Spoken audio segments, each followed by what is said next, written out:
రేవంత్ రెడ్డిపై కేటీఆర్ సంచలన వ్యాఖ్యలు. చివరికి చరిత్రహీనుడిగా మిగిలిపోతారు అన్న వెల్లడి.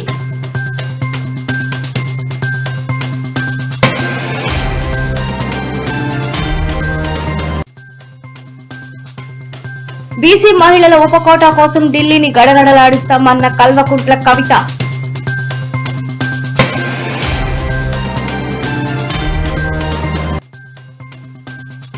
హైదరాబాద్ ప్రజల స్టైలే వేరు. గుంతల రోడ్లకు పుష్పాభిషేకం.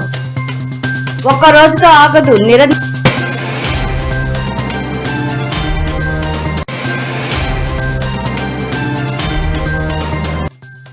నిరంతర ప్రక్రియ. అమరావతిపై చంద్రబాబుపై కీలక వ్యాఖ్యలు.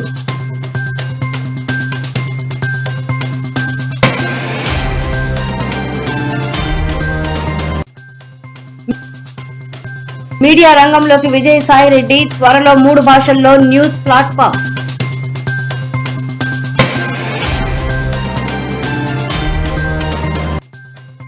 మాజీ మంత్రి గుడివాడ అమర్నాథ్ కు ఊహించని షాక్. 6 నెలల జైలు శిక్ష.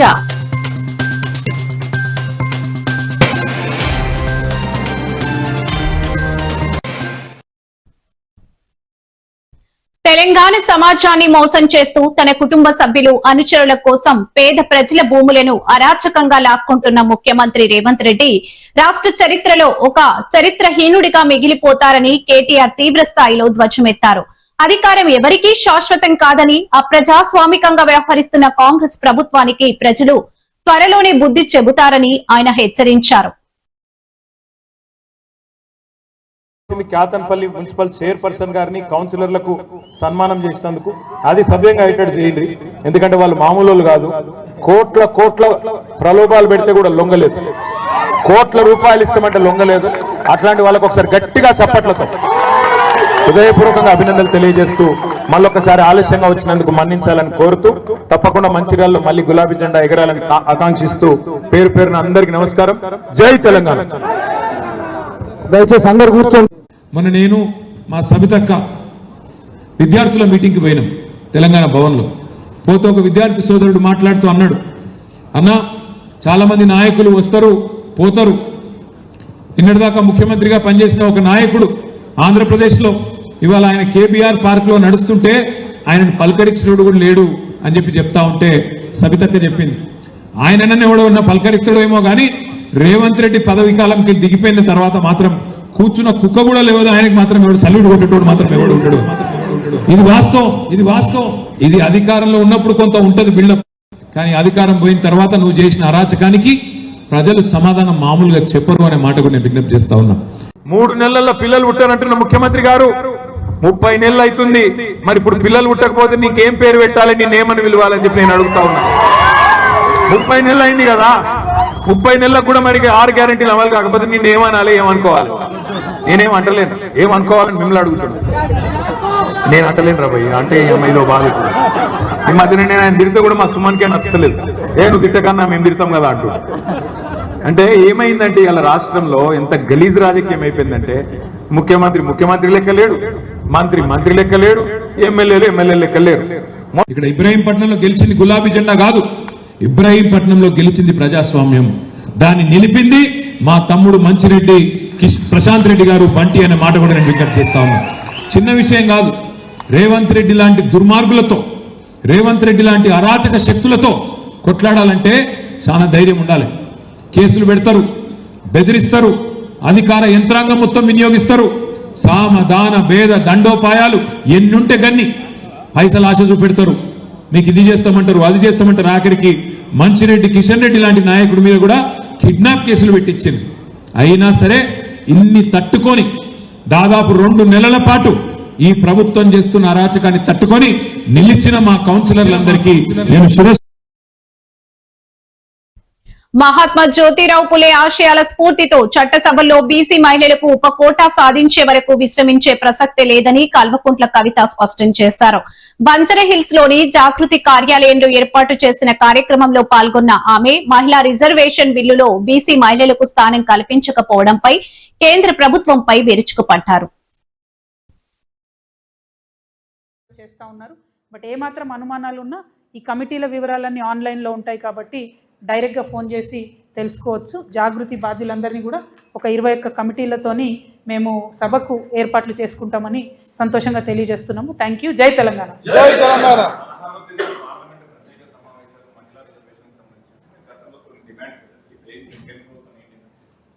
ప్రధానంగా ఒకటండి, మహిళా బిల్లు మీద పాత సెన్సెస్ని ఇప్పుడు అప్లై చేయడం అన్నది చాలా అన్యాయం.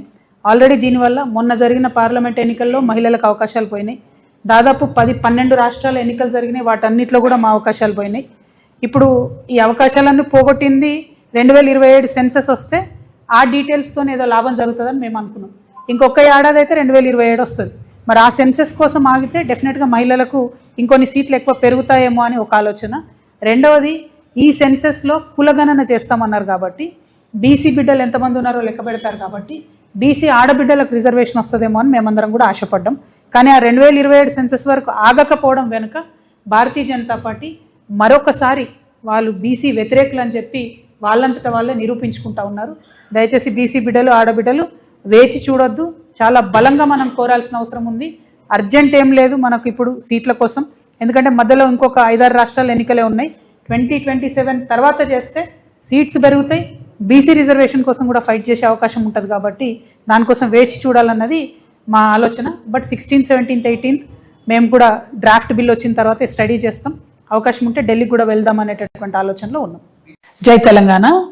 తెలంగాణ జాగృతి మొదలుపెట్టినటువంటి మహిళా రిజర్వేషన్ పోరాటం తెలంగాణ ఆడబిడ్డలకే కాదు 50 మంది భారతదేశ మహిళలకు లాభం జరిగే విధంగా మనము వెలిగించినటువంటి దీపం 29 రాష్ట్రాలలో ఒక వెలుగును నింపి మహిళా బిల్లును సాధించి పెట్టినటువంటి విషయం మీ అందరికి కూడా తెలిసిందే. చాలా మంది జాగృతి నాయకులు కార్యకర్తలు కూడా నాతో పాటు వచ్చి ఢిల్లీలో ఉండి దీక్ష చేసి అనేక రాష్ట్రాల్లో ఉన్నటువంటి మహిళా సంఘ నేతలతో కోఆర్డినేషన్ చేసుకొని దాదాపు 18 పైచిలకు పార్టీలతోని మనం మద్దతు కూడగట్టి వారితోని పార్లమెంట్లో మాట్లాడించి వారితోని సపరేట్గా 0 అవర్స్లో ప్రొటెస్ట్లు చేపించి రకరకాల కార్యక్రమాలతో ఒక రాజకీయ పరమైనటువంటి ఒత్తిడిని సృష్టించి మహిళా బిల్లుని దేశంలో సాధించడంలో తెలంగాణ జాగృతి పాత్ర చరిత్ర అయినట్టు కూడా మర్చిపోలేనటువంటిది.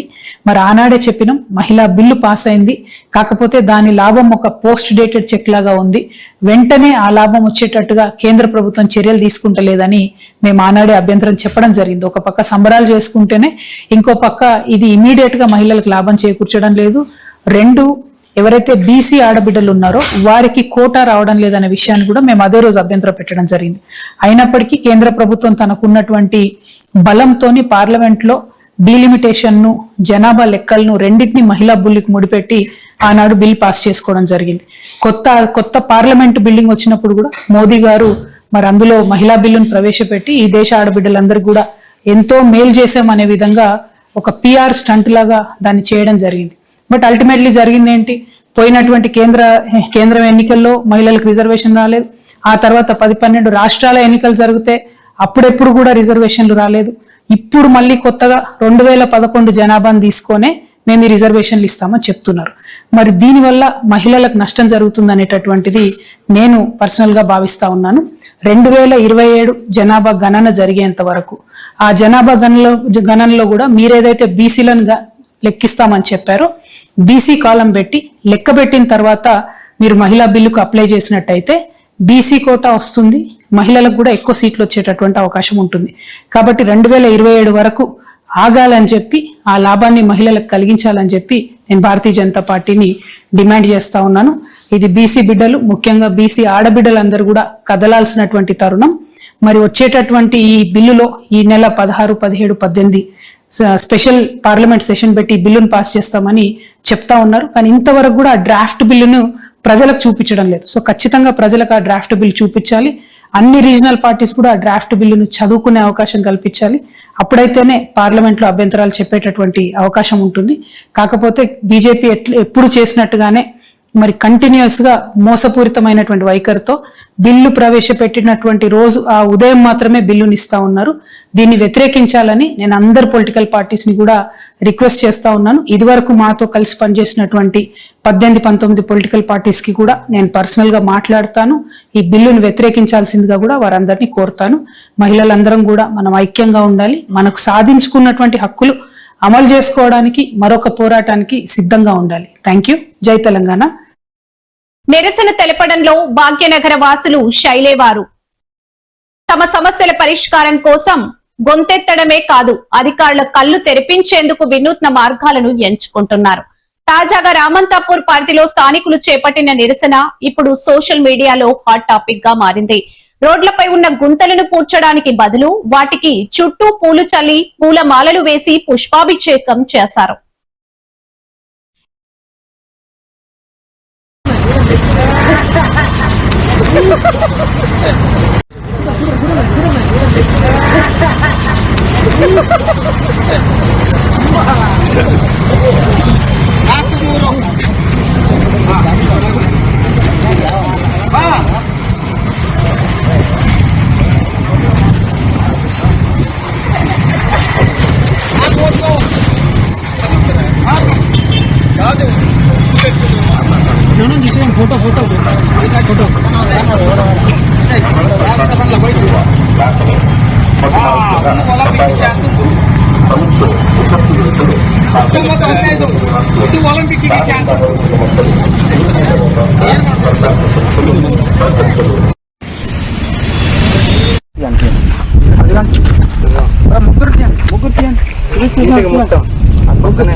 చేత పట్టుకున్నా సార్ పైకి లేదు ముగ్గురు ఫోటో ఉండరా పైకి చేత పట్టు ముగ్గురు ఫోటో ఉండరా పైకి పట్టుకోలే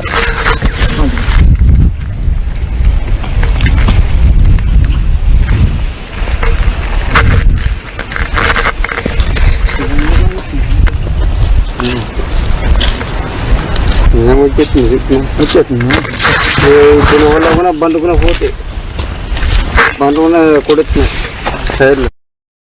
ఏపీ రాజధానిగా మావిగాన్ ప్రాంతాన్ని ప్రకటించాలంటూ కూటమి ప్రభుత్వంపై వైఎస్ జగన్ డిమాండ్ చేయడంతో పాటు అమరావతిపై విమర్శలు చేయడంపై సీఎం చంద్రబాబు నాయుడు స్పందించారు. అభివృద్ధి జగన్ విమర్శలకు సమాధానం చెబుతుందని ఆయన ఎద్దేవా చేశారు. అభివృద్ధి ఒక్క రోజుతోనే ఆగదని, అది నిరంతర ప్రక్రియ అని సీఎం చంద్రబాబు వ్యాఖ్యానించారు.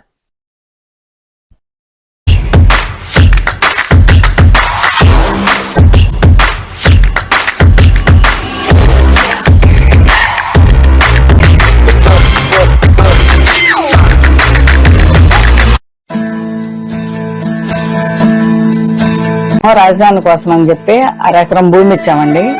కాకపోతే ఈలోపు వైసీపీ వాళ్ళు కోర్టులకు వేశారండి. అంతలకి 3 రాజధానులను ప్రకటించాడండి. నేను వెళ్తే జుట్టు పట్టుకొని ఈడ్చి నడి రోడ్ల మీద పడేసి బ్లేడ్లతో చేతులు పెట్టి బ్లేడ్లతో కోసారండి. ఇక అమరావతి గురించి నేను చెప్పాల్సిన పనులు, అమరావతిలో ఏం జరుగుతా ఉంది అన్నది, ఎంతటి దారుణమైన స్కాములు జరుగుతా ఉన్నాయి అన్నది మన అందరికీ కూడా ఇప్పటికీ అర్థమైంది. స్క్వేర్ ఫీట్ కట్టడానికి 5 స్టార్ ఫెసిలిటీస్ తో హైదరాబాద్ లో గానీ, చెన్నైలో గానీ, బెంగళూరులో గానీ ఎక్కడైనా కూడా కట్టడానికి అయ్యే ఖర్చు 4,500 దాటదు. ఇది 5 స్టార్ లాబీస్, ఇటాలియన్ మార్బుల్ ఈ స్థాయిలో కట్టే కార్యక్రమాలు చేసినా కూడా అమరావతిలో మాత్రం 12,000, 14,000 అడుగు ఖర్చు. రోడ్లు వేస్తా ఉన్నారు, 6 లేన్ రోడ్లు. నేషనల్ హైవేలు టెండర్లు పిలిస్తే 20 కోట్లు వస్తా ఉన్నాయి. ఇక్కడ మాత్రం 53 కోట్లు లేను. ఎక్కడా లేని స్కాములు. ఎవరు స్కాముల్లో భాగస్తులు అని అంటే ఈనాడు వియంకుడు, బిఎస్ఆర్, బల్లుసు శ్రీనివాసరావు, చంద్రబాబు నాయుడు బినామీ, అంతా ఇల్లే. వీళ్ళకి మళ్ళీ ఏంది కొత్తగా మొబిలైజేషన్ అడ్వాన్స్. ఇంతకుముందు ఎప్పుడూ లేదు. మొబిలైజేషన్ అడ్వాన్స్ చేయడమైంది కొత్తగా. ఇంతకు ముందంతా వర్కులు చేస్తే బిల్లు ఇచ్చే పరిస్థితి. ఇక్కడ చంద్రబాబు నాయుడు హయాంలో వర్కులు చేయాల్సిన పనిలే. కాంట్రాక్టర్లు మనోళ్లే, మనకు సంబంధించిన వాళ్ళే. ఈనాడు ఇల్లే, అంతా ఇల్లే. అడ్వాన్స్ 10%. ఒక్కొక్కరికి 6,000 కోట్లు వర్కులు అంటే ఒక్కొక్కరికి 600 కోట్లు అడ్వాన్సులు. వర్కులు చేయడం కదా దేవుడు వరకు. ఫస్ట్ మొబిలైజేషన్ అడ్వాన్సులు 600 కోట్లు ఒక్కొక్కరికి. ఈ స్థాయిలో దోచేస్తా ఉన్నారు. ఎక్కడా కూడా రాష్ట్రానికి సంబంధించిన ఆదాయాలు ఇక రాష్ట్రానికి ఎలా వస్తాయి? రాష్ట్రానికి సంబంధించిన ఆదాయాలు ఇలా కొల్లగొడతా ఉంటే ఇక రాష్ట్రంలో ప్రజలు, పేదలు, మధ్యతరగతి వర్గాలు వీళ్ళ పరిస్థితి ఏమిటి?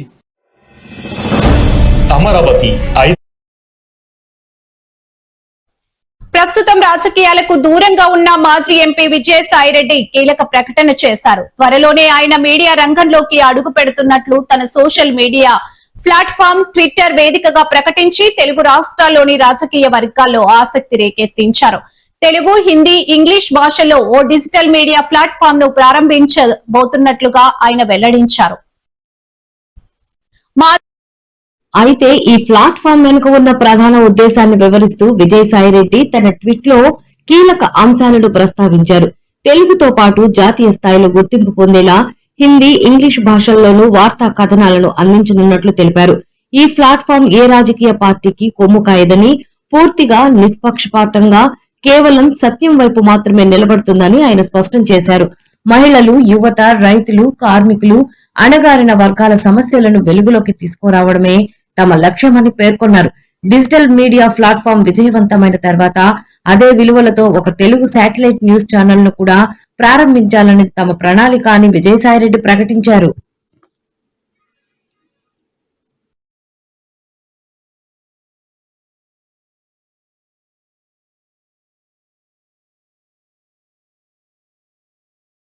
మాజీ మంత్రి వైసీపీ సీనియర్ నేత మాజీ మంత్రి గుడివాడ అమర్నాథ్ కు ఊహించని షాక్ తగిలింది. 10 సంవత్సరాల క్రితం కేసులో Visakha additional chief judicial magistrate court ఆయనకు జైలు శిక్ష విధిస్తూ కీలక తీర్పు వెలువరించింది. సుమారు 10 ఏళ్ల క్రితం నమోదైన ఒక కేసులో ఆయనకు 6 నెలల జైలు శిక్షతో పాటు 5,000 రూపాయల జరిమానా విధిస్తూ మేజిస్ట్రేట్ వరలక్ష్మి తీర్పునిచ్చారు. ఈ పరిణామం రాజకీయ వర్గాల్లో ఒక్కసారిగా కలకలం రేపింది.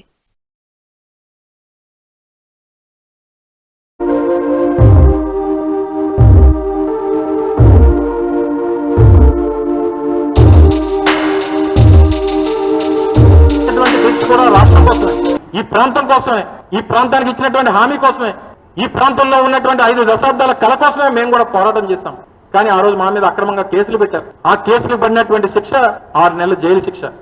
కానీ ఆ రోజు అదే వేదిక మీద నుంచి చెప్పా, తర్వాత జరిగినటువంటి అనకాపల్లి నుంచి మొదలైనటువంటి పాదయాత్రలో చెప్పా, రాష్ట్ర నాయకులందరి సమక్షంలో చెప్పా, రాష్ట్ర ప్రజలను ఉద్దేశించి చెప్పా, ఈ ప్రాంత ప్రజలను ఉద్దేశించి చెప్పా, విశాఖ కేంద్రంగా రైల్వే జోన్ సాధించుకునేటువంటి దానికోసం రైలు పట్టాల మీద నా తలకాయ పెట్టైనా సరే ఈ ప్రాంతానికి రైల్వే జోన్ సాధిస్తాం అన్నటువంటి విషయాన్ని చెప్పడం జరిగింది.